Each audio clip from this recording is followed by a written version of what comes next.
I call you guys FANG gang for a reason. Not only do I capture the most FANG foldage, as I call it, these yawns, but I also do the work it takes to collect all those fangs you just saw. Anytime I show the fangs that I've collected, the most common question I get is there venom still retained or venom residue in those shed fangs? A quick recap, venomous snakes are constantly replacing fangs. They usually have a backup ready to go. In this clip of the gaboon viper, you can see the old fang falling out, literally dangling there. But how does it get from that point to the collection that I showed you?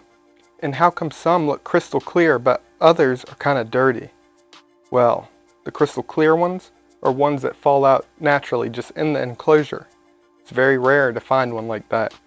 All the others, and the majority that I get, are the way I'm about to tell you. And let's talk about poking yourself in the finger with one of these shed fangs, and if there's concern of venom residue on the fangs. Now the process to get the majority of fangs goes like this. When the snake is eating, a lot of times the old fang or the one that's falling out will fall into prey. They eat the prey, goes through the digestive system. Guess where the fangs come out? In the poop. This is from the gaboon. You see how many are in this piece of poop? Well, what I usually do is set all that nasty poop aside, wait for it to dry before going through it.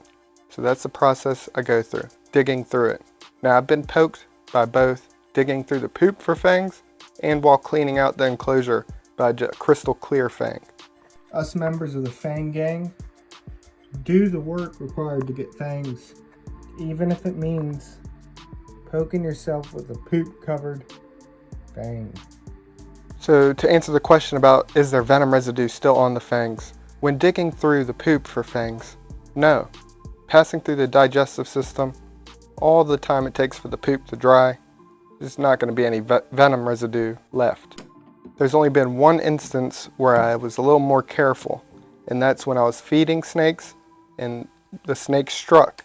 The shed fang flew out during the strike.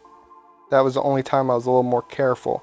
But all the other times, enough time has passed that there would be no venom residue left over, especially after passing through the digestive system. But I hope you learned something from this video and that answered the question, the most common question that I get when I show off the fangs.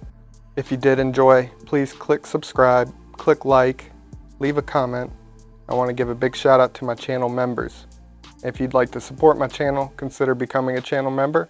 Get early access to videos and exclusive videos and things like that. I also want to give a shout out to my Patreon members. If you'd like to support over on Patreon, you can do that as well, which includes other exclusive things like early access and other videos and pictures and things. But I love y'all so much. Be back very soon.